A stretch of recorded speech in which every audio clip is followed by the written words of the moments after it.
अस्सलाम वालेकुम नाज़रीन, प्रोग्राम में खुशामदीद। मेरा नाम है आयशा यूसुफ। नाज़रीन, मुल्क में अगर हम सियासत में देखें तो अभी डील की बातें ज़ोरों शोर से जारी हैं। वो रहनुमा जिनके नाम सामने आए थे, जिनके बारे में वफाकी वज़रा ये कह रहे थे कि वो जाकर किसी अहम शख्सियत से मिले हैं, वो अब सामने आना शुरू हो गए हैं और उन्होंने उल्टा चैलेंज कर दिया है। ख़ास तौर पे फवाद चौधरी साहब को शायद खाकान अब्बासी साहब ने चैलेंज किया है। उन्होंने एक तो ये कहा है कि फवाद चौधरी साहब वो 4 नाम सामने लेकर आए जिन्होंने जाके किससे मुलाकात की है और किससे मुलाकात की है ये भी बताया जाए। जबकि एहसन इकबाल साहब जो है वो ज़रा मुख्तलिफ बात कर रहे हैं। उन्होंने कल एक प्रोग्राम में बात करते हुए कहा कि असल में हुआ ये है कि PTI के 4 लोग जो वफाकी वज़रा हैं वो जाके किसी आम शख्सियत से मिले हैं और वो ये कहते हैं कि हमें इमरान खान साहब के मुतबादिल के तौर पर देखा जाए, क्योंकि इमरान खान साहब फेल हो गए हैं तो असम्बलियाँ ना तोड़नी पड़े और उनकी जगह इन हाउस तब्दीली हो जाए और उनको कोई अहम ओहदा मिल जाए।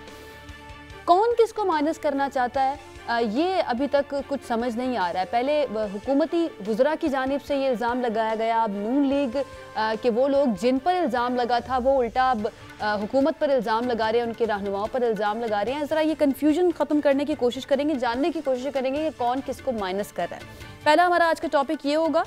दूसरा आज हम बात करेंगे जी कोरोना के नए वेरिएंट ओमिक्रॉन से मुताल्लिक, जिसका फैलाव बहुत ज़्यादा तेज़ हो चुका है। सदर आरिफ अलवी को दोबारा से कोरोना हुआ। उसके बाद आज खबर आई कि शहबाज शरीफ साहब और वज़ीर ख़ज़ाना शौकत तरीन वो भी कोरोना में मुब्तला हो गए हैं और पिछले 24 घंटों में तकरीबन 4,500 के करीब नए केसेस जो हैं वो रिपोर्ट हुए हैं। इसके बारे में जानने की हम कोशिश करेंगे। इसके लिए हमें ज्वाइन करेंगे डॉक्टर जावेद अकरम साहब, और अभी हमारे साथ मुल्क की सियासी सूरत हाल पर बात करने के लिए जो गेस्ट मौजूद हैं उनका मैं तारुफ करूँ। हमारे साथ जवेरिया जफर साहिबा मौजूद होंगी, PTI MNA हैं। इसके साथ साथ राना मकबूल साहब सेनेटर हैं, नून लीग से इनका ताल्लुक है, ये हमारे साथ मौजूद होंगे। और रहनुमा पीपल्स पार्टी सहर कामरान साहिबा ने हमें ज्वाइन किया। हमारे मेहमानों का बहुत शुक्रिया हमें ज्वाइन करने के लिए। जवेरिया साहिबा, आपसे मैं आगाज़ करना चाहूँगी। मैडम, ये तहरीक इंसाफ को आखिर क्यों लगता है कि नवाज शरीफ साहब को नून लीग से माइनस करने जा रहे हैं उनके अपने ही लोग? ये आपके पास कोई खबर है, कोई सियासी तज्जिया है आपका, या फिर ये सिर्फ एक पॉलिटिकल स्टेटमेंट है, या जो नून लीग के लोग इल्ज़ाम लगा रहे हैं कि जो मुल्क में मसाइल हैं उनसे तवज्जो हटाने के लिए ये शोशा छोड़ा गया? बिस्मिल्लाहिर्रहमानिर्रहीम। बहुत शुक्रिया आयशा साहिबा। सबसे पहले तो मैं ये कहना चाहूँगी कि पाकिस्तान तहरीक इंसाफ मुल्की मसाइल से तवज्जो हटाने के लिए उन शोशों की ज़रूरत नहीं है बिल्कुल हमें। और जो भी मसाइल हैं उनका हमें अच्छी तरह ना सिर्फ अदराक है, हमारी उन पे नज़र है और उसके बारे में हम इक़दामात भी कर रहे हैं। और हम बगाहे वक्तन फ़वक्तन हर चीज़ को सिचुएशन के हिसाब से अपनी तरफ से हद्दुल इम्कान कोशिश करते हुए उसको सॉर्ट आउट करने की कोशिश करते हैं। और पॉलिटिकली स्टेटमेंट या शोशे छोड़ना तो PMLN ख़ास तौर पे मैं कहूँगी, क्योंकि वैसे तो जो नाम नहाद मुत्तहिदा अपोजिशन बनी हुई है, इन सब ने, क्योंकि अपोजिशन का राइट होता है कि तोपों का रुख उनका हुकूमत की तरफ होता है, और जब इन्हें कोई सॉलिड बात नहीं मिलती है, कोई लॉजिकल पॉइंट नहीं मिलता है, मंतक का मतलब नहीं इन्हें शायद आइडिया। मेरे तो बड़े सीनियर लोग इसमें यहाँ पे बैठे हुए हैं जिनसे हमने सीखना था असेंबली के फ्लोर पे आके, और वो वहाँ पे तमाशे होते हैं कि बयान से बाहर हैं, और मीडिया वाले तो वैसे ही उनकी नज़रें हमेशा रहती हैं। तो ये हमारी कोई ख्वाहिश नहीं है, ना हमारी कोई कोशिश है। ये इनकी अपनी जमात में बड़ी खुशाइंद बात है कि ये जो चीज़ें हमें इधर से पता चल रही हैं, इनके लोगों से पता चल रही हैं, और जो छोटे मियाँ साहब और बड़े मियाँ साहब एक आपस में कोशिश कर रहे हैं कुछ सेटलमेंट करने की, जो कि बड़े मियाँ साहब नहीं मान रहे। खुशाइंद बात हमारे लिए इसलिए है कि जो टिपिकल गुलामाना ज़हनियत वाली एक जमात है, जहाँ पे इनके बच्चों के बच्चे भी आके अगर कोई बैठ जाए तो इनकी जुर्रत नहीं होती कि ये आंखें उठा के देख भी लें, बात करना तो दरकिनार। वहां पे भी अब उनकी ये ख्वाहिश जागने लग गई है कि नहीं भाई, हम भी प्राइम मिनिस्टर बन सकते हैं, हम भी इसमें दोबारा पार्टी को संभाल सकते हैं। और वाकई बड़े एक्सपीरियंस लोग हैं PMLN में। कोई ये जो विरासत, इसके अंदर विरासत का तासुर है या अंसर है, ये खत्म होना चाहिए। तो हम तो उसको सपोर्ट करते हैं अगर वो वाकई जो चाहते हैं। और हमें ये इस बात अच्छी लगी है, बाकी खाइफ ना हम मियाँ साहब से पहले थे ना हम अब हैं। मियाँ साहब छोड़ के हम इन पूरी की पूरी दर्जन जमातों से खौफ नहीं है, जिन्होंने पहले दिन से अपनी हर हरबा बल्कि गैर अखलाकी हद तक ये गए हैं अपने हरबे आजमाने में और हथकंडे जवेरिया आजमाने में साहिबा, कि इस क्योंकि हुकूमत क्योंकि को ये गिराने बात लेकिन ये आपकी कामयाब जमात नहीं की तरफ से आई है, आपके वफाकी वज़रा की तरफ से आई है, तो ये जो चैलेंज है शाहिद खाकान अब्बासी साहब का, और ये हम भी जानने की कोशिश कर रहे हैं कि ये जिन 4 लोगों की मुलाकात हुई किसी अहम शख्सियत से, किससे मुलाकात हुई उसके बारे में बात नहीं हो रही है, ज़रा ये भी बता दें। जी, देखें, ये तो जो 4 लोगों की जिससे मुलाकात हुई, ये तो जिन्होंने आपको एग्ज़ैक्ट बताया, क्योंकि मेरे पास फ़र्स्ट हैंड नॉलेज तो नहीं है कि मेरे सामने मुलाकात हुई तो मैं आपको बता सकूँ। हम्म। तो वैसे भी जो ये आपके फ्रंट रो में 4 बैठने वाले लोग हैं हम्म। और इनकी ज़ाहिर है कि इनका हक भी बनता है, इतने साल से पार्टी की इन्होंने खिदमत की है, अगर इनकी ख्वाहिश है या इन्होंने आपस में बातचीत की है, नहीं नहीं, हम भी वहाँ पे होते हैं। मैडम मैं ये पार्टी पूछ रही के हूँ कि किससे मुलाकात हुई है, मियाँ आप तक शहबाज जो साहब खबरें ने पहुंची हैं, मियाँ शहबा देखिए जी, खबरें किससे तो यही मुलाकात पहुंची है हुई ना है। कि मियाँ शहबाज साहब से बात की गई, इनकी आपस में बात हुई। इनमें से एक जो साहब हैं वो पिछले दिनों मुलाकात के लिए भी गए हुए थे और मियाँ हमारी किससे इत्तला के मुलाकात मुताबिक के तो लिए यही गए है हुए थे कि जवेरिया साहिबा। हमारी इत्तला के मुताबिक तो यही है, मियाँ नवाज शरीफ साहब से छोटे मियाँ साहब ने ये बात भी की हम्म। और उन्होंने इससे बरहमी का ना सिर्फ इजहार किया बल्कि इसको टोटली रिजेक्ट कर दिया। हम्म। और हमें पता चला वो यही चला कि मियाँ साहब कहते हैं कि अबूरी सेटअप वगैरह और ये मैं इस तरह की चीज़ों में नहीं, मुझे और ना ही कोई और बंदा आ सकता है, हम्म। हमें बस इंतखाबात चाहिए। हम्म। अब मियाँ साहब ज़ाहिर है वो लीडर है उनकी पार्टी के वो बादशाह हैं, तो वो कह भी सकते हैं उनको। तो हम्म। जमात के अंदर जो खलबली मची हुई है, मैं सिर्फ एक बात कहना चाहूंगी, तो कोई पीएमएलएन कोई के बगावत की भी खबरें आई हैं आप तक कि देखिए अब क्योंकि मियाँ पीएमएलएन साहब ने के मना कर दिया है तो ये अपने तौर पे भी कुछ कर सकते हैं, अगर उन्होंने मना कर दिया है तो, या देखिए मेरी इंटैक्ट है बात अभी भी। नहीं, नहीं, देखिए मेरी बात सुने। पहली बात तो ये है कि मैंने पहले अर्ज़ किया कि खुशाइंद बात है कि जो गुलामाना ज़हनियत से ये थोड़े से बाहर निकले और उन्होंने हम्म। सोचा है कि हम भी इतने साल से जमात में हैं, हम भी ठीक है, इनके साथ ठीक धक्के है, खा रहे हैं। ठीक है। दूसरी बात हमारे ये हमारे कहती है सिर्फ बाकी एक मेहमानों को छोटा भी सा शामिल पॉइंट गुफ्तगू करते हैं, जवेरिया साहिबा साथ ही रहिए। सिर्फ एक छोटा सा पॉइंट कहना चाहूँगी जी जी कि जी, फरमाएं। आपने जो बात की कि करेंगे कि नहीं करेंगे, उसका मैं जवाब ये देना चाहती हूँ हम्म। कि पीएमएलएन के अंदर वाज़े तौर पे 2 से 3 धड़े हैं और ये मैं नहीं कह रही, ये सब जानते हैं, क्योंकि हम्म। यहाँ पे मीम और शीन और नून की जो लड़ाई है वो अब शिद्दत इख्तियार कर चुकी है इस हद तक कि आपको बहुत जल्दी ये जो दरारें हैं वो बिल्कुल बाकायदा आपको क्लियर नजर आ जाएंगी, ठीक अभी है, भी नजर आ रही ठीक है। राना मकबूल साहब, सब जानते हैं, आप भी जानते हैं कि 2 से 3 धड़े हैं मुस्लिम लीग नून के अंदर और कोई साजिश हो रही है मियाँ साहब के खिलाफ। बिस्मिल्लाहिर्रहमानिर्रहीम। शुक्रिया जी, आपने मौका दिया। आज बड़ी देर बाद इतनी शाइस्ता, शगुफ्ता और ख़ूबसूरत तलफ़्फ़ुज़ से भरी हुई गुफ्तगू सुनने का मौका मिला जवेरिया साहब के हवाले से। आगाज़ तो उन्होंने बड़ा अच्छा किया है, लेकिन जो उनकी नाराज़गी है उसमें जो जहर घोला है किसी ने, वो ज़्यादती की है। इतने पढ़े लिखे वो लोग जो हैं वो इतने ज़्यादा सख्त अल्फाज इस्तेमाल नहीं करते। उन्होंने फरमाया है कि चूँकि उनकी पार्टी में कोई सुकून नहीं मिल रहा, इसलिए तरह तरह की बातें कर रहे हैं, पार्टी जो बड़ा अच्छा परफॉर्म कर रही है। ये तो मैं समझता हूँ, कहते हैं ना, कितनी न बढ़ा पाखी दामा की हकायत, दामन को ज़रा देख, ज़रा बंदे कबा देख। आप देख लें कि क्या हो रहा है, बिजली के रेट किस तरह बढ़ रहे हैं, तेल के रेट किस तरह बढ़ रहे हैं, खाद ज़िम्मेदारों को मिल नहीं रही, वो रो रहे हैं, पीट रहे हैं, गुर्बत में किस तरह इजाफा हो रहा है। जितने स्कैंडल्स बने, गंदम का, शुगर का, दवाइयों का, तेल का, डॉलर्स का और एलएनजी का, उसका क्या इलाज किया गया है? क्या ये सुकून नहीं है? क्या ये कोई बहुत बड़ी कारकर्दगी है? और फिर एडमिनिस्ट्रेशन और इम्प्लीमेंटेशन देख लें, मरी में जो आपने वाक़यात हुए हैं, और सबको अब पता चल जाना चाहिए कि कितनी स्किल है एडमिनिस्ट्रेशन की, कितनी मैनेजमेंट की एक्सपर्टीज़ है, कितना कंट्रोल है चीज़ों के ऊपर, किस तरह संभाल सकते हैं कि चीज़ों को देख सकते हैं, फोरसी कर सकते हैं। तो हम तो सारे लोग पहले से डरे हुए थे को इनकी माशाल्लाह तेज़ियों से, फुर्तियों से। वो कहते हैं ना कि बहुत ख़तरे में है हुस्ने गुलिस्तां, हम ना कहते थे। तो हुस्ने गुलिस्तां जिस तरह मार कर गया है, अगर सुकून नहीं है तो ठीक है, उनका हुस्ने ख्याल है, अगर ये भी उनको जन्नत का नमूना लगता है तो हम तो इसमें कुछ नहीं कर सकते। आपका क्या ख्याल है ये जो बातें हो रही हैं, ये जो बातें हो रही हैं आजकल, इसके बारे में आपका क्या ख्याल है? वाकई में आपने कुछ देखा अपने इर्द गिर्द? ये बिल्कुल बेमानी है। मुस्लिम, मैं अर्ज करता हूँ, मुस्लिम लीग की हद तक बिल्कुल बेमानी है। ये अबस है, बेबुनियाद है। ये मुस्लिम लीग वो नहीं है जिनका तस्वर इनके जहनों में है। ये मुस्लिम लीग वो है जिसने तकलीफ़ें उठाई हैं, मुशक्क़तें काटी हैं, सज़ाएँ ली हैं, अपनी बेटियों को अंदर करवाया है, अपने बच्चों को अंदर करवाया है, अपने बीमार बुज़ुर्गों को अंदर करवाया है, बेगुनाहों को अंदर करवाया है। ये पार्टी अब वो नहीं है। आपने देखा नहीं है कि पिछले 3.5-4 साल में तमाम करब के बावजूद कोई MPA, कोई MNA, कोई टूटा, कोई किसी तरफ गया। ये एक शीशा पलाई हुई दीवार बन चुकी है। ये वही कायद है मियाँ नवाज शरीफ, ये गलत फहमी है, ये हो नहीं सकता।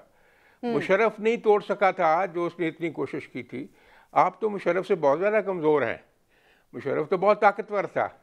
अब जो उनकी आमद है, उन्होंने आना है, उन्होंने इंशाल्लाह इलेक्शन लड़ना है, उन्होंने फिर इलेक्ट होना है। आप एक बात ज़रूर याद रखें, मैं अपनी बहन से कर रहा हूँ, मेरे लिए बहुत काबिल एहतराम है, पॉलिटिकल फोर्सेस मिसमार नहीं होती, और जिनकी फाउंडेशन इतनी मजबूत हो चुकी हो। आप देखते नहीं कि बाई इलेक्शन सारे के सारे वो जीत गए। अब हम कहें कि जी दूर के पाँव उखड़ गए। कंटोनमेंट के इलेक्शन उन्होंने सारे जीते हैं। दूसरी पार्टियां KPK में सारा वो जीत गई हैं। लोकल बॉडी इलेक्शन, ये क्या इंडिकेटर है, क्या किस चीज़ की ये मैनिफेस्टेशन है? लोगों की डिससेटिस्फेक्शन रूलिंग पार्टी से, और जो गवर्नेंस जो है उसकी क्वालिटी। मैंने अभी आपको मरी का हाल बताया, और बहुत सारे रोल मिसालें आपके सामने हैं। बिल्कुल ऐसे ही। साइंस ऑफ इम्प्लीमेंटेशन इतनी फॉल्टी है कि मैं नहीं समझता कि, अब मेरा ख्याल है अगली दफ़ा इनके लोगों को, जो इनके एग्जीक्यूटिव में जो काम करते हैं, उनकी ट्रेनिंग होनी चाहिए।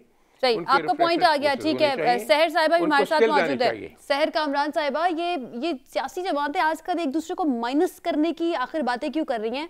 आपसे मैं ये सवाल इसलिए कर रही हूँ क्योंकि कुछ वक्त पहले हमने ये भी माइनस जरदारी भी सुना था पीपल्स पार्टी को लेकर। तो आपको लगता है ऐसा पॉसिबल है कि किसी पार्टी के सदर को या किसी के कायद को या मेन लीडर जो हो उसी को माइनस कर दिया जाए और फिर भी वो पार्टी इंटैक्ट रहे और चलती रहे?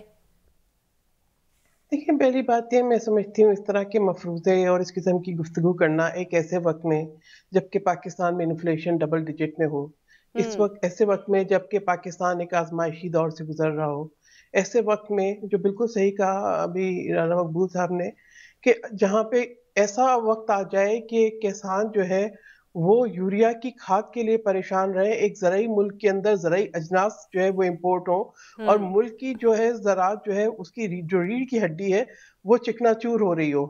एक ऐसे वक्त में जबकि आपकी मिडिल क्लास कोलैप्स कर रही हो, एक ऐसे वक्त में जबकि 1 करोड़ नौकरियों का वादा करने वाले जो है बेरोजगारी फैला रहे हों, एक ऐसे वक्त में जहां घर बन ना रहे हों, 50 लाख मिसमार हो रहे हों, तो ऐसे वक्त के अंदर इस किस्म की गुफ्तगू कुछ अच्छी नहीं लगती।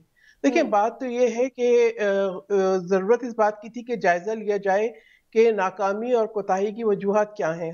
ज़रूरत तो इस बात की थी कि अपने अंदर से आने वाली आवाज़ों को सुना जाए। देखिए, नूर आलम ने आवाज़ बुलंद की तो उसके खिलाफ इंतकामी कार्रवाइयाँ स्टार्ट हो गई। ये कौन सी जमहूरियत है, ये कौन सा वक्त है? उसने तो यही कहा ना, उसने निशानदही की, उसने बताया कि हम अपने हल्के में नहीं जा सकते।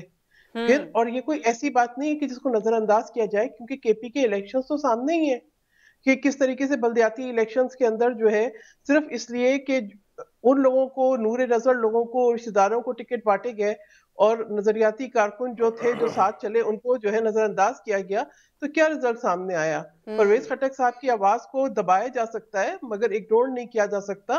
ना उस अहम मौके के ऊपर उनकी इस बात को कि ये कहना कि जिन्होंने कहा कि मैं वोट नहीं दूंगा, उस बात को नजरअंदाज किया जा सकता है। ऐसी ही आवाज जस्टिस वजी की भी थी, और जस्टिस वजी की है। वो जो निशानदही कर रहे हैं कि किचन कैसे चलता है और कौन अखराजात उठाता है, ये नजरअंदाज करने वाली बात नहीं है। ऐसी ही आवाज अकबर एस बाबर की भी थी और है, जो वो कह रहे, जो बता रहे हैं कि ये फॉरेन फंडिंग केस पे पैसे कहां से आए और किसकी इन्वेस्टमेंट है। देखिए, ये तमाम बातें जो हैं ये बहुत इंपॉर्टेंट चीजें हैं, इनको नजरअंदाज नहीं किया जा सकता। अभी जो इनके साबका चंद दिन पहले के जो सेंट्रल इंफॉर्मेशन सेक्रेटरी हैं अहमद जवाद, उनके भी बड़े बयान बिल्कुल आए हैं। बिल्कुल उसके ऊपर आपने किए हैं, बिल्कुल प्रोग्राम्स किए हैं, तो जी लेकिन लेकिन आजकल जो महवर है ना मुल्क की सियासत का, वो इन चीजों के ऊपर है। ये जो सारी बातें आप कर रही है, इसके ऊपर हम आपके साथ भी प्रोग्राम्स किए हैं, इन सारी बातों को हम बार बार जी मेंशन आयशा, करते आए मुझे हैं। बात अगर मुकम्मल करने दें, मैं जी यही आप बता रही कर हूँ। लें। देखिए देखिए, बात यह है कि आयशा, अफसोस की बात यह है कि यही एक स्ट्रेटजी रही है पीटीआई की शुरू से, कि जब वो कंटेनर पे भी थे तब भी डिस्ट्रैक्ट करना था आवाम को, गलत बोल के, झूठ बोल के, हुंडी से पैसा भेजो, एक हिजान अंगेज बातें, 100 अरब डॉलर, 200 अरब डॉलर, 100 मारने थे आईएमएफ के मुंह पे, 100 पाकिस्तान में लाने थे। देखिए, तमाम बातें गैर जो है ना, बगैर किसी शवाहिद के इस किस्म के बयानात देना। और आज भी ऐसी ही जान अंगेजी, अगर आप देखें कि आप अपोजिशन की बात कर रहे हैं, दिन में 6-6 प्रेस कॉन्फ्रेंस करते हैं हुकूमती तर्जुमान। जो इंफॉर्मेशन मिनिस्टर है, मुझे नहीं पता उनकी हुकूमती जिम्मेदारियां क्या हैं। वो पूरा वक्त एक हिजान अंगेजी होती है, अजीब अजीब अल्फाज होते हैं, अजीब अल्फाज का चुनाव होता है, एक अजीब किस्म की गुफ्तगू होती है, और एक ऐसा माहौल क्रिएट किया जाता है कि उसी के अंदर जो है, दायरे के अंदर तमाम गुफ्तगू और बहस घूमती रहे और कारकर्दगी के ऊपर सवाल न उठाए जाए। ये बहुत एक सीरियस बात है कि यानी आप कह रही वाकई है कि ये जो नई बात अब में सामने आई है डील की, या जिन 4 लोगों की बात की जा रही है, ये सिर्फ डिस्ट्रैक्शन के लिए, आप ये कह रही हैं कि ये डिस्ट्रैक्ट किया जा रहा है जो मेन इश्यूज हैं उनसे। देखिए, मैं ये कह रही हूँ कि अगर अगर बात है ना, तो फिर सामने वजाहत से रखें। जो डीजी आईएसपीआर ने कहा था कि बताएं कि कौन किससे मिल रहा है, उनसे पूछें। तो आज जब ये वफाकी वुज़रा और मुशीर वजीर ये बात कर रहे हैं, तो दे शुड बिल्कुल दे शुड नहीं, ब्रिंग इन द वो लाइमलाइट। शिबली फराज साहब ये कल वो प्रोग्राम में कह रहे थे कि हमने इशारा दे दिया है और लोग खुद अंदाजा कर लें कि ये इशारा किसकी हमें ना किससे दें। मुलाकात हुई है। देखिए, बहुत बहुत वाज़ेह अल्फाज के अंदर डीजी आईएसपीआर ने सवाल किया था। इशारे ना दें, ये इशारे, उनका इशारा, इनका इशारा, इशारे नहीं। जितनी वजाहत से उन्होंने सवाल किया था और जिस वजाहत के साथ आप इल्जाम लगा रहे हैं, उसी वजाहत के साथ आप जवाब दें। आप बताएं किसकी मुलाकात कब, कहाँ, क्यों हुई, और आप ये भी बताएं कि आप इतने ही मासूम, इतने ही ला इल्म है, या आप जो है एक सोचे समझे एक पूरे एक स्ट्रेटजी के तहत इस किस्म की जो है एक बेयकीनी की सूरत हाल, एक फ्रस्ट्रेशन, एक पॉलिटिकल इंस्टेबिलिटी जो है वो फैला रहे। आप तो बात करते थे कि अभी तो आप लेकर आए कौमी सलामती पॉलिसी। कौमी सलामती पॉलिसी की जो मेन चीज है वो तो आपका नेशनल कोहेजन है, नेशनल यूनिटी है, पॉलिटिकल स्टेबिलिटी है। तो सबसे पहले तो आप उसी को रिस्क कर रहे हैं।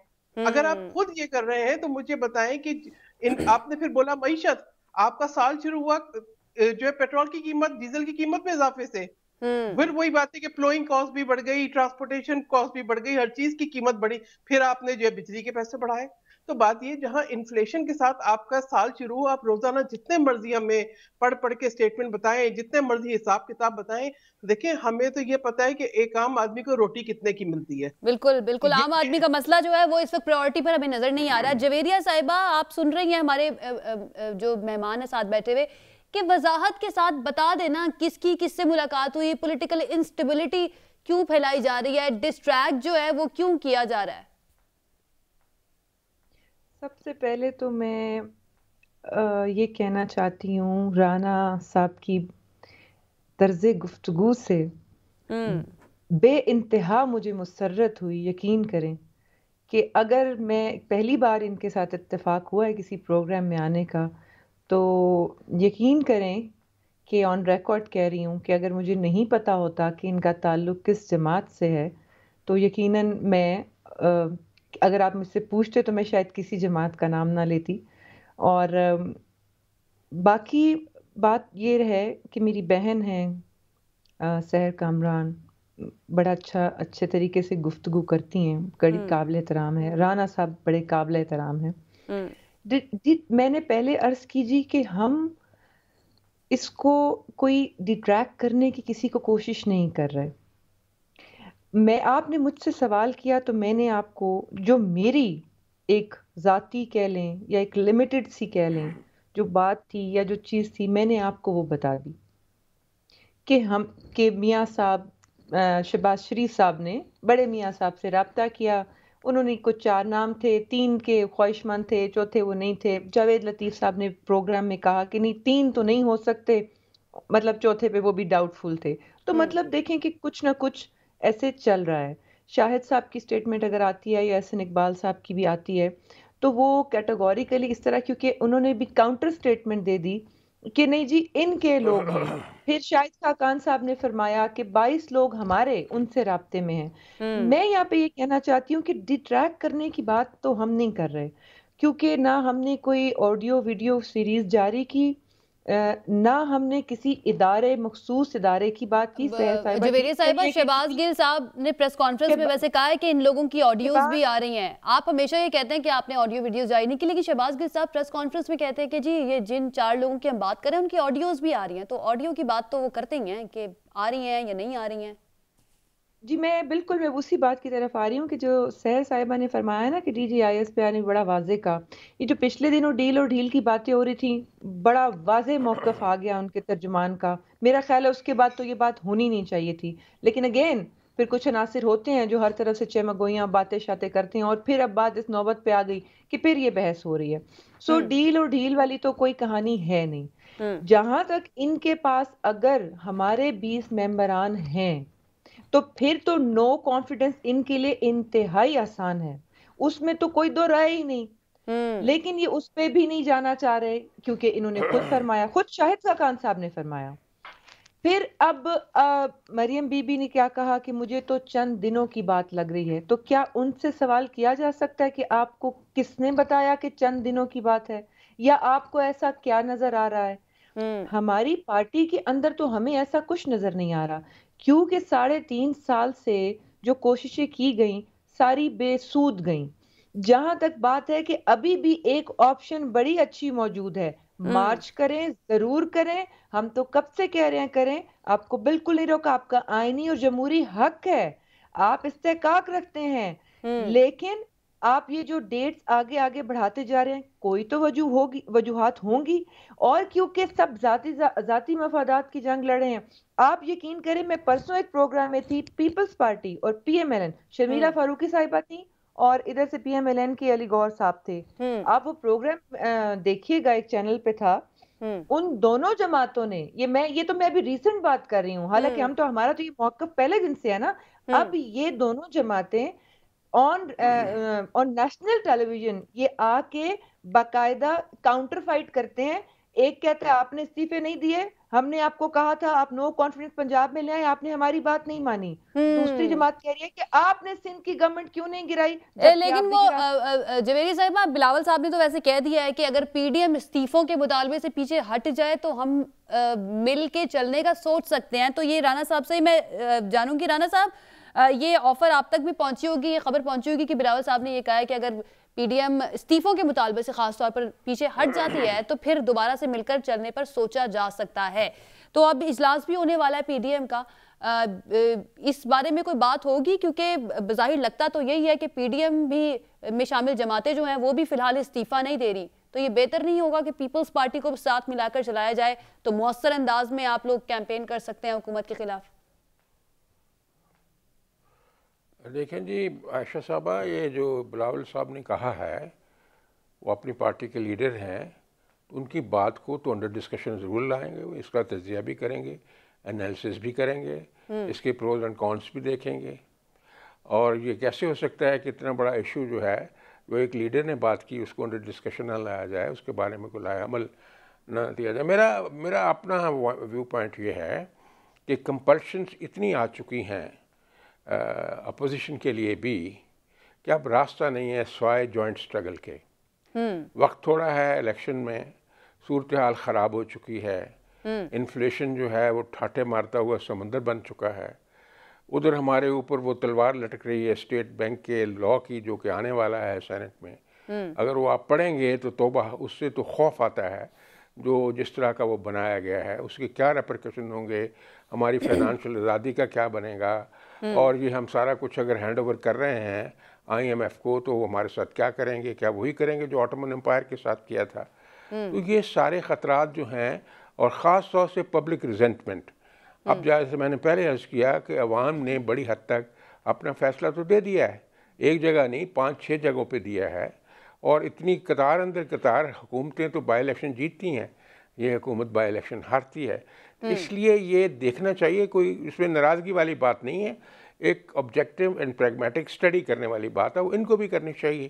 तो ऐसे हालात में अगर अपोजिशन जो है आवाम की बात नहीं सुनती और आगे नहीं बढ़ती और जॉइंट स्ट्रगल को इम्पैक्ट पैदा नहीं करते, तो अवाम इनसे भी तो पूछेंगे ना। तो जॉइंट स्ट्रगल इन्होंने भी तो वोट लेने जाना है कि आप लोगों ने हमारे लिए किया। राणा साहब, कोई कोशिश की जा रही है? और दूसरा मेरा सवाल जो है वो ये है कि मरियम साहिबा ने ये कहा कि अब महीनों की नहीं, हफ्तों की नहीं, बल्कि दिनों की बात है किस तरीके से ये हुकूमत जाएगी। उन्होंने कहा कि आपको पता लग जाएगा।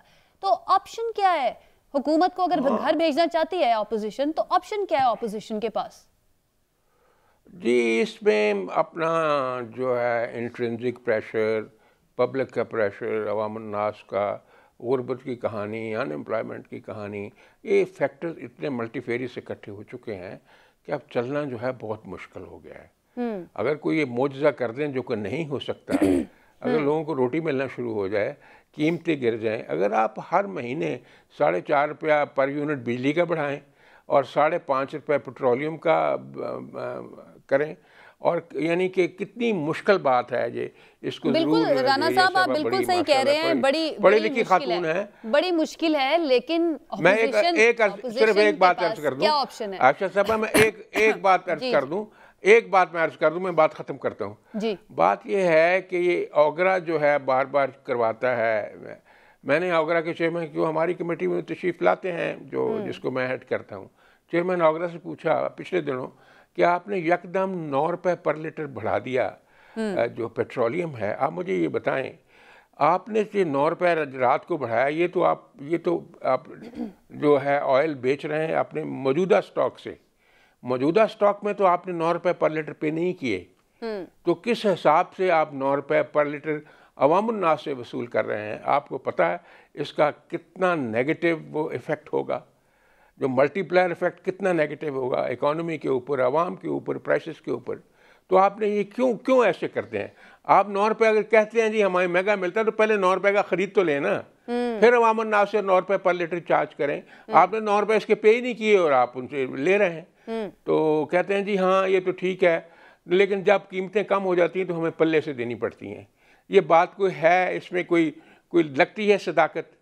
अगर चीज़ों को इस तरह हल किया जाए और इस तरह इनके ऊपर एनालिसिस अपने किए जाएं और उसको जस्टिफाई किया जाए, तो फिर ये क़यामत की घड़ी है। और कुछ नहीं कहा। ठीक है, मुझे सैर साहिबा की तरफ जाना है, लेकिन राणा साहब आपने मेरे सवाल का जवाब वैसे नहीं दिया है। सैर साहिबा, बिलावल साहब को मैंने आपसे पूछा था कि ऑपोजिशन के पास ऑप्शन क्या है, किस तरह से जो है वो हुकूमत को घर भेजेगी, क्योंकि बार बार यही बात कर रहे हैं ना। सैर साहिबा, बिलावल साहब ने कहा कि हम अदम एतमाद के बगैर इस हुकूमत को गिरा के दिखाएंगे, मेरी हिकमत अमली का इंतजार किया जाए। अदम एतमाद के बगैर क्या सिर्फ लॉन्ग मार्च के जरिए हुकूमत को घर भेजा जा सकता है? देखिए, पहली बात तो बताऊं कि इस हुकूमत को सबसे बड़ा खतरा अपने आप से है, अपनी कारकर्दगी से है, और इसमें आपको इसलिए शक नहीं होना चाहिए क्योंकि ये जो अंदर से आवाजें उठ रही है ना, ये दिन ब दिन इनमें जो है इनकी तादाद बढ़ती जा रही है। ठीक है, लोग जो है वो पीटीआई के टिकट पे दोबारा इलेक्शन पे जाने से बहुत खाइफ हैं। ठीक है, तो इसमें और दूसरी बात ये है कि हर पॉलिटिकल स्ट्रेटेजी होती है। आपने पूछा कि सियासी जमातें जो अपोजिशन की हैं उनके दरमियान जो है किसी किस्म की कंसल्टेशन होगी। कंसल्टेशन हमेशा होती है। जो सियासी जमातें हैं वो हमेशा बातचीत के रास्ते खुले रखती हैं। ठीक है, एक सियासी जमात होना, अलग मंशूर होना, अलग आइडियोलॉजी होना एक अलग चीज है, लेकिन ये कहीं कोई ऐसी बात नहीं होती कि जहां आपके मुल्क के मफाद की बात आए वहां पे आप कंसल्टेशन ना करें। अपोजिशन जमातों ने तो ये ऑफर हुकूमत को भी की थी। आपको पता है मिसाक मईशत की बात की थी, इससे पहले जब कश्मीर का इशू हुआ तब हुई। कोई भी कौमी सलामती का मामला हो, कोई अहम कौमी मामला हो, हर जगह पे अपोजिशन अपनी अटेंडेंस जो है यकीनी बनाती है। सिर्फ ये होता है कि वजीर आजम साहब जो है वो कौमी सलामती की मीटिंग्स में नहीं होते, वो कश्मीर पे रेजोल्यूशन पास होती है तो नहीं होते, वो अहम मामलात होते हैं तो नहीं होते। देखिए, बात यह है कि इसी सेल्फ सेंटर्ड अप्रोच ने पाकिस्तान को भी तनहा कर दिया है और पाकिस्तान को कमजोर भी कर दिया है। अपोजिशन जमातें बिल्कुल इकट्ठी हैं। अभी मैंने देखा था आज के प्रेसिडेंट जरदारी की और मौलाना फजल रहमान की बातचीत भी हुई है, बिलावल भुट्टो की और जो है शहबाज शरीफ की कंसल्टेशन रहती है। हमारे आपस में पार्लियामेंट्री पार्लियामेंट्री जो एक कंसेंसस है वो बिल्ट होता है हर स्टेज पे। तो ऐसी कोई चीज नहीं है जहाँ पे आप ये अच्छा समझें कि अच्छा, दोनों जहाँ पे पार्टियों मुल्क के की बात दरमियान सहर साहिबा, पीपल्स जी पार्टी और नून लीग के दरमियान, इन दोनों जमातों के दरमियान कोई एतमाद का फुकदान तो नहीं है? नहीं, बिल्कुल नहीं। देखिए, बात ये है कि एक बात को आपको तस्लीम करना होगा कि जब 2 अलग-अलग सियासी जमातें होती हैं, उनके अलग मंशूर होते हैं, उनकी अलग स्ट्रैटेजी होती है, उनकी अलग हम्म थॉट होती है। जैसे हम्म पीपल्स पार्टी हमेशा अपनी सेंट्रल एग्जीक्यूटिव कमेटी को कंसल्ट करती है, नून लीग अपनी लीडरशिप को कंसल्ट करती है, एक कंसेंसस ज़रूर डेवलप होता है और हम्म हर एक का अपने-अपने एक्सपीरियंस के हिसाब से स्ट्रैटेजीज़ का भी एक लाहेअमल होता है कि ऐसे चलना है। तो हम्म उस पर तो इख्तिलाफ हो सकता है, ठीक है? लेकिन मुल्क के मफाद के ऊपर कोई इख्तिलाफ नहीं हो सकता। चाहे देखिए मैं आपको बताऊं कि चाहे वो सलाला चेक पोस्ट पे हमले के बाद एक कंसेंसस बिल्ड करना था, 18 अमेंडमेंट पे कंसेंसस बिल्ड करना था, नेशनल एक्शन प्लान पे कंसेंसस बिल्ड करना था, सवात ऑपरेशन पे कंसेंसस बिल्ड करना था। हम्म जब भी ऐसी कोई बात हुई तो कंसेंसस बिल्ड लेकिन हुआ। लेकिन बयानात में फिर भी नाराजगी तो थोड़ी बहुत नजर आती है ना, क्योंकि हमने देखिए बिलावल साहब को भी हमने ये कहते हुए सुना है, जरदारी साहब को भी ये कहते हुए सुना है कि जिन सियासतदानों का ताल्लुक एक मखसूस सूबे से होगा वो इलाज के लिए बाहर भी चले जाते हैं, उनको रिलीफ भी मिल जाता है, लेकिन हमें रिलीफ नहीं मिलता। नाराजगी तो फिर कहीं ना कहीं है ना? देखिए मैंने ये कहाँ कहा है मैंने कि ग्रीवेंसेस नहीं हो सकते। मैं ये हम्म कहाँ कहा है कि मैंने कि सोच के अंदर फर्क नहीं हो सकता। मैंने ये कहा है कि जहां मुल्की मफाद हो। सही। अब अगर मेरी इस बात पे गौर करें, मैंने कहा इस वक्त पाकिस्तान की मफाद की बात है। इस वक्त हम्म आजमाइश से पाकिस्तान गुजर रहा है। इस वक्त सब कुछ एक चीज पाकिस्तान की जल्दी से आवाम बता कर रहे हैं। दीजिएगा कि ये जो गवर्नमेंट है, आपकी जमात भी और मुस्लिम लीग नून भी, ये दोनों यही कहती हैं कि इस मुल्क के लिए जो है ठीक साबित नहीं हो रही या अच्छा परफॉर्म नहीं कर रही है, तो ये तो नेशनल इंटरेस्ट की बात है। इसको घर भेजने के लिए क्या दोनों जमातें इकट्ठी होंगी? देखिए बिल्कुल होगी। देखिए बिल्कुल होंगी, क्यों नहीं होंगी। आप ये देखें कि क्या जितने भी पार्लियामेंट्री चाहे वो हमारा ज्वाइंट सेशन हो, चाहे ये स्टेट बैंक के खिलाफ हो, हालांकि अब देखें ना पीटीआई के अंदर कितनी इसके ऊपर रिजेंटमेंट थी, ठीक है, हम्म अंदर आवाजें आई, लोग रेडी नहीं थे वोट करने के लिए, उनको किस तरीके से उनसे वोट करवाए गए, ठीक है, हम्म वो अपनी पार्टी के किसी डिसिप्लिन में होंगे, कोई और मजबूरी होगी, उन्होंने वोट किया। लेकिन जब ठीक ऑपोजिशन पार्टी मूव करेंगी तो ठीक वो है, यानी तमाम लोग मुल्क के वसी तर मफाद के लिए अपोजिशन जमातें कर सकती हैं। इस सेगमेंट का वक्त हमारे पास खत्म हो गया। हमारे मेहमानों का बहुत शुक्रिया हमें ज्वाइन करने के लिए। एक ब्रेक के बाद हमें ज्वाइन करेंगे डॉक्टर जावेद अकरम, वाइस चांसलर यूएचएस। उनसे हम बात करेंगे कोरोना के नए वेरिएंट ओमिक्रॉन से मुतालिक। उसका फैलाव बहुत तेज हो चुका है मुल्क के अंदर। एक ब्रेक के बाद उस पर बात करेंगे। Stay with us. जी नाजरीन, ब्रेक के बाद खुशामदीद। प्रोग्राम के ACCM में हम बात करेंगे ओमिक्रॉन वेरिएंट की। कोविड का नया वेरिएंट है जो बहुत तेज़ी से फैलता है। इसके पाकिस्तान में नए केसेस जो हैं वो सामने आ रहे हैं। शरह बहुत ज़्यादा हो गई है। पिछले 5 महीनों में सबसे ज़्यादा केसेस पिछले 24 घंटे में रिपोर्ट हुए हैं, 4340, और तकरीबन जो शरह रिकॉर्ड की गई है वो 10 के करीब रिकॉर्ड की गई है। 4 शहर ऐसे हैं जहाँ पर बहुत ज़्यादा केसेस सामने आए हैं, जिनमें कराची, लाहौर, इस्लामाबाद और हैदराबाद शामिल हैं। कराची वो शहर है जहाँ पर 30% के साथ सबसे ज़्यादा कोरोना केसेस सामने आए हैं। और कुछ रोज़ पहले खबर आई थी कि सदर मुमलिकत डॉक्टर आरिफ अलवी एक मरतबा फिर से उनको कोरोना हो गया। और आज ये पता चला है कि अपोजिशन लीडर शहबाज शरीफ साहब और शौकत तरीन साहब वज़ीर ख़जाना वो भी कोरोना का शिकार हो गए हैं। तो इसके बारे में ज़रा जानने की कोशिश करते हैं। हमारे साथ मौजूद हैं doctor Javed Akram, vice chancellor university of health sciences. Doctor साहब अस्सलाम वालेकुम, बहुत शुक्रिया हमें ज्वाइन करने के लिए। सर सबसे पहले तो ये जानना चाहूँगी मैं, ये नया वेरिएंट ओमिक्रॉन कितना ख़तरनाक है ये सर बाकी वेरिएंट से? बहुत शुक्रिया जी। देखें, ये कोविड-19 की जो वायरस है जो 2019 की दिसंबर में वजूद में आई, ये 2 वायरसेस मिलके एक बनी और ये बहुत बड़े साइज़ की वायरस है। और वहाँ से हॉर्सशू बैट यानी चमगादड़ से इंसानों को स्विच हुई और फिर आगे इंसानों से इंसानों को लगती गई। ये जो ओमिक्रॉन वेरिएंट आया है इसमें 50 म्यूटेशंस हैं। इस तादाद में किसी और वेरिएंट में इतनी म्यूटेशंस नंबर्स में नहीं आई। डेल्टा में भी 11 आई थी और इसके बाद जो आया है अब डेल्टा क्रॉन, जिसमें डेल्टा और ओमिक्रॉन की मिल के म्यूटेशंस हैं। ये जो साइप्रस से रिपोर्ट हुआ है अभी कोई पिछले हफ्ते, उसमें भी 10 हैं। तो इसकी तादाद बहुत ज़्यादा है और इसमें 30 म्यूटेशंस जो हैं इसकी स्पाइक प्रोटीन्स में हैं, जो कांटे वायरस के ऊपर आपको नज़र आते हैं उनमें हैं। और उसकी अहमियत ये है कि जब सांस के ज़रिए ये वायरस आप इनहेल करते हैं, अंदर जाती है बॉडी के, तो ये अटैच बॉडी की असेंबली जो है जहाँ अटैच होती है इन्हीं कांटों से होती है। और ओमिक्रॉन में जो डेल्टा की निस्बत 12 गुना 12 टाइम्स ज़्यादा इन्फेक्ट करने का पोटेंशियल हो गया, यानी इसकी इन्फेक्शियसनेस बहुत हद तक बढ़ चुकी है 12 गुना। इस बच्चों को भी इफ़ेक्ट कर रही है, बूढ़ों को भी, जवानों को भी, मर्द औरत सबको, और बड़ी दूर से ये लगने की अहलियत रखती है। और थोड़ी देर का एक्सपोजर 15 सेकंड का काफ़ी है इसको लगने के लिए और बीमार करने के लिए।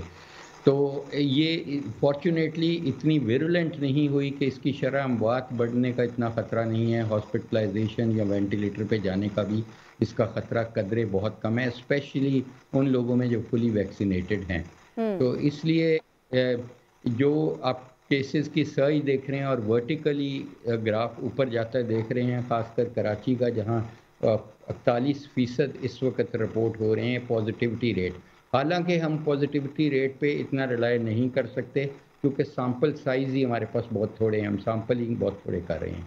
और जो माशरे में इससे भी ज़्यादा होंगे, इसका मतलब ये है कि हर दूसरे इंसान को कराची में कोविड कैरी कर रहा है।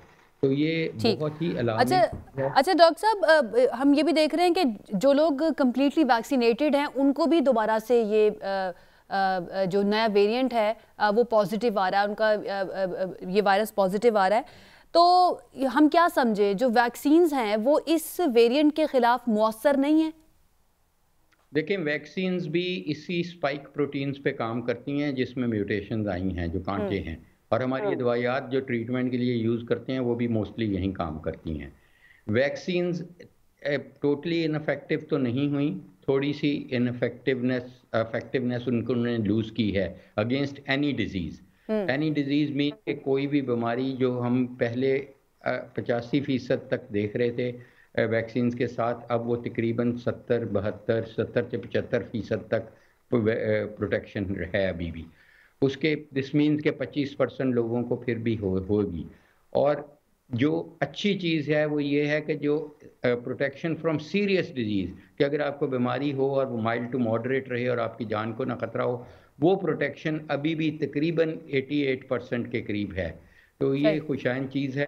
लेकिन ऑब्वियसली जब केसेस होंगे उनमें से बीमार ज़्यादा भी होंगे, फिर हॉस्पिटल्स पे प्रेशर आएगा, उतनी हॉस्पिटलाइजेशन भी हमें ज़्यादा करनी पड़ेंगी और क्वालिटी ट्रीटमेंट की कम होगी, और फिर अनफॉर्चुनेटली उतना फिर इकोनॉमी भी पीछे चली जाएगी। अच्छा डॉक्टर साहब, जो लोग वैक्सीनेटेड हैं, क्या अगर वो बूस्टर डोज लगवा लेते हैं तो फिर क्या इफेक्टिवनेस वैक्सीन की बढ़ जाती है, क़ुव्वत मुदाफ़ियत बढ़ जाती है? क्या ज़रूरी है इस वेरिएंट से बचने के लिए बूस्टर डोज लगवाना? देखें, बहुत हद तक सेंसिबल है, हमारे पास कोई ऐसा डाटा नहीं है कि ओमिक्रॉन से आप बच ज़्यादा सकेंगे। लेकिन ऑब्वियसली जब आपकी इम्यूनिटी इसकी फॉल होती है वैक्सीन की ओवर टाइम, और जिनको 6 माह लगी है उनकी इम्यूनिटी काफ़ी हद तक कम हो चुकी होती है, तो उनको एक एडवाइजेबल है कि वो बूस्टर डोज लगवाएं, और बूस्टर की भी 2 शॉट्स लगवाएं after 6 months of last injection अगर उनको हो चुका है। और बच्चे जिनको हम पहले वैक्सीनेट नहीं करते थे, अब रिकमेंडेड है कि 8 साल या इवन उसके कम भी दुनिया में वैक्सीनेट हो रहे हैं, क्योंकि बच्चों में भी कोई ख़ास एडवर्स इवेंट नहीं आया, अफेक्ट आया वैक्सीन का, कोई ऐसे साइड इफ़ेक्ट नहीं देखे गए, और बच्चों को भी प्रोटेक्शन की बहुत ज़रूरत है इस वक्त, क्योंकि बच्चों के केसेस भी बहुत ज़्यादा हो रहे हैं। सही। अच्छा डॉक्टर साहब, correct me if I am wrong, कुछ माहिरीन ये भी कहते हैं कि 1 साल से कम उम्र के बच्चे जो हैं उनके अंदर भी देखा गया है कि उनको भी ये वेरिएंट लग सकता है, ये वायरस लग सकता है। तो क्या वाकई में ऐसा है कि 1 साल से कम उम्र बच्चे भी महफूज नहीं हैं इस वेरिएंट से? जी बिल्कुल लग सकता है, किसी उम्र के भी इंसान को लग सकता है, लेकिन 1 साल के बच्चे को वैक्सीन एडवाइजेबल नहीं है। उसकी वजह यह है कि आप वैक्सीन रिलाई करती हैं आपकी बी सेल्स और टी सेल्स पे, आपके अपने इम्यून सिस्टम को बूस्ट करती हैं। 1 साल के बच्चे में इतना डेवलप्ड नहीं होता, इसलिए जो अभी तहकीक हुई है वो देखा गया है कि 8 साल के बच्चों को लगनी चाहिए।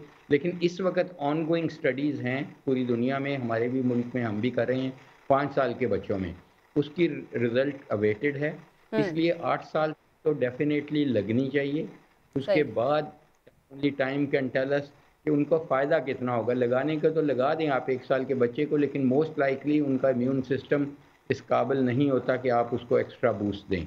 ओवर 5 इयर्स के बाद उनका इम्यून सिस्टम इतना कॉम्पिटेंट हो जाए। अच्छा सर, बड़ी कोशिश की गई कि ओमिक्रॉन वायरस जो है, जाहिर सी बात है रोका तो नहीं जा सकता, लेकिन पाकिस्तान में इसको रोकने की कोशिश की गई, बड़ी पाबंदियां भी लगाई गई। एयरपोर्ट्स पे हमने देखा काफ़ी ज़्यादा हमने पाबंदियां भी देखी, लेकिन फिर भी कोई नया वेरिएंट आता है तो उसको किसी भी मुल्क पहुंचने से रोका नहीं जा सकता। इसी तरह जो आपने शुरू में बात की थी डेल्टा क्रोन की, वो भी रिपोर्ट हुआ है, तो क्या वो इसी तरह का है, डिफरेंट है? उसके असरात क्या 1 साल से कम उम्र के बच्चे या बच्चे जितनी भी उम्र के हैं उनको ये हो सकता है ज़्यादा, या उसके लिए कोई वैक्सीन पर काम हो रहा है? ये जो नए वेरिएंट्स आ रहे हैं। जी जी बिल्कुल हो रहा है। सेकंड जनरेशन वैक्सीन तैयार हो रही हैं, हर कंपनी काम कर रही है, लेकिन इस वक्त जो अवेलेबल वैक्सीन हैं वो काफ़ी हद तक इफेक्टिव हैं, इसलिए वो लगवानी चाहिए, उनका वेट नहीं करना चाहिए एक आम आदमी को। और दूसरा देखें, डेल्टा क्रॉन जो है उसमें डेल्टा की कुछ म्यूटेशंस हैं और कुछ ओमिक्रॉन की हैं, इसलिए ख्याल ये किया जा रहा है, ऑल्दो इट्स टू अर्ली, 1 हफ्ता हुआ है सिर्फ उसको मंजर आम पे आए हुए, कि उसका लगाव तो ज़्यादा है ये, बिकॉज ओमिक्रॉन की जो एस प्रोटीन पे, स्पाइक प्रोटीन पे वेरिएशंस हैं वो आई हैं, और डेल्टा की जो विरुलेंस ज़्यादा है, अभी भी शरह अमवात उसकी बहुत ज़्यादा है, उसकी भी हैं, तो that obviously is more dangerous. और जैसे आपने कहा कि वुहान से जब ये बीमारी शुरू हुई, वुहान में कर्फ्यू लगा दिया गया, पूरे चाइना में लगा दिया, पूरे चाइना को कट ऑफ कर दिया गया दुनिया से, लेकिन नहीं रोक सके इस वायरस को। इसी तरह म्यूटेशन रोकना मुमकिन नहीं। ज़्यादा ज़रूरत इस चीज़ की है कि आप फ्लाइटों तो आपने बहुत अच्छा किया कि रोकी, लेकिन जो शादियाँ 1000 2-2 हज़ार बंदे की कराची लाहौर में हो रही हैं, हो चुकी हैं, उन्होंने कोई फ़ायदा नहीं दिया, उन्होंने बहुत नुकसान दिया। एक शादी पे हमने मरीज़ देखे कि 200 मरीज़ इन्फेक्ट हुए, 200 लोग। तो ये पाबंदी ज़्यादा ज़रूरी है कि इंडोर शादियों पे 50 से ज़्यादा लोग ना हों, और वो भी फासले पे हों, और खाना भी वो वहाँ ना खाएं, उनको टेक अवे दे दिया जाए बॉक्सेस में, वो घर जाके खाएं। आज कुछ फैसले किए वैसे एनसीओसी ने, उसकी डिटेल भी अपने नाज़रीन को अभी मैं बताऊंगी, लेकिन सर इसके सिम्टम्स के बारे में ज़रा बताइएगा ओमिक्रॉन के बाकी वेरिएंट से इसके सिम्टम्स क्या डिफरेंट होते हैं? क्योंकि शुरू में जब कोरोना आया था तो मुझे याद है कि नज़ला, खांसी, ज़ुकाम जो नॉर्मली ठंड के मौसम में हर किसी शख्स को ही हो जाते हैं, तो बड़ी कन्फ्यूजन पाई जाती थी कि ये मौसमी बुखार है या फिर ये कोरोना है। तो इसके जो सिम्टम्स हैं वो किस तरह से मुख्तलिफ हैं? कैसे पता चलाया जाए? जब तक टेस्ट नहीं होगा तब तक यानी पता नहीं चलेगा, या फिर जिसको भी नज़ला, ज़ुकाम, खांसी हो वो जाके अपना टेस्ट करवाए?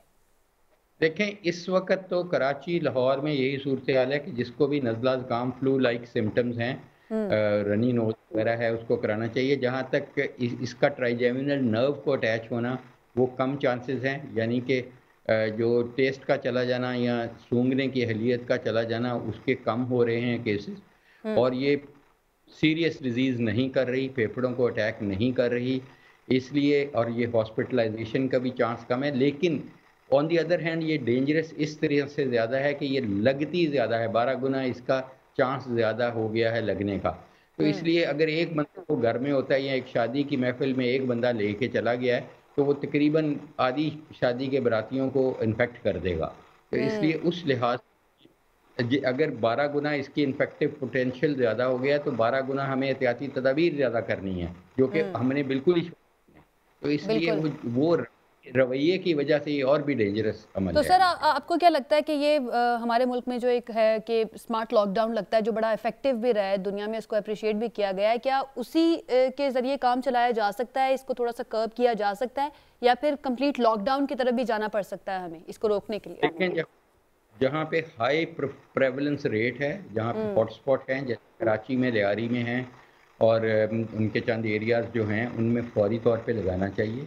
और मैं समझता हूँ कराची से हमारी आमदोरफ्त कम करनी, फ़्लाइटें रिस्ट्रिक्ट करनी चाहिए, और फ़्लाइटों को और ट्रेन पे लोगों को कम से कम बैठाना चाहिए, क्योंकि वो पूरी दुनिया, पूरे पाकिस्तान में यही इन्फेक्टिव रेट हो जाएगा जो मैं प्रिडिक्ट कर रहा हूँ, खुदा ना खास्ता।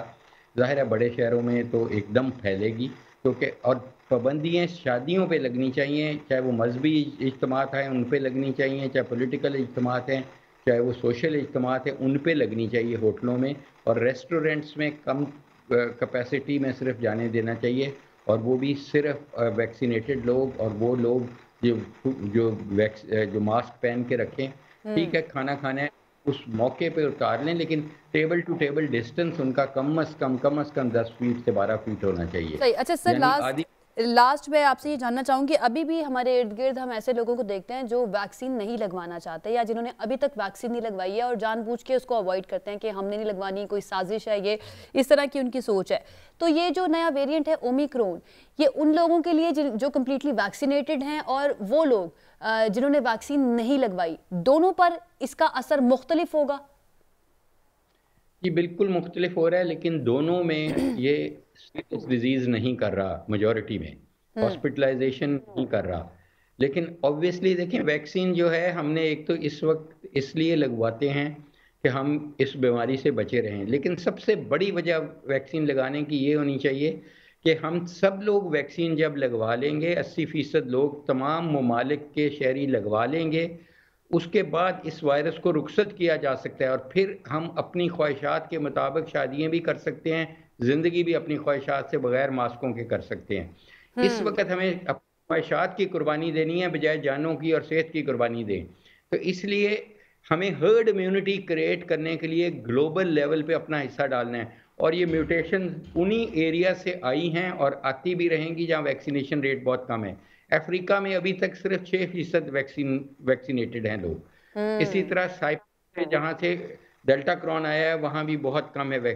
तो हमें ये वैक्सीन की एक्यूटी WHO को, तमाम मुल्कों को UN में बैठ के इसको फौरी तौर पे एड्रेस करना चाहिए और इंश्योर करना चाहिए कि हर मुल्क अपना हिस्सा डाले, क्योंकि हम ये कहते हैं कि में nobody safe unless everybody safe, इसलिए सबको सेफ कराने के लिए हमें इसको रुखसत करना ज्यादा जरूरी है, वरना ये सबको मिलकर काम करना होगा, तभी इसको रुखसत किया जा सकता है। बहुत शुक्रिया डॉक्टर जावेद अकरम हमारे साथ मौजूद थे। ये नया वेरिएंट ओमिक्रॉन से मुतालिक ये बात कर रहे थे कि बहुत तेजी से ये फैलता है। बहरहाल NCOC ने आज इजलास किया है, उसमें नई पाबंदियां सामने आई हैं। स्कूलों में 50% हाजिरी का फैसला किया गया है उन तलबा के लिए जिनकी उम्र 12 साल से कम है।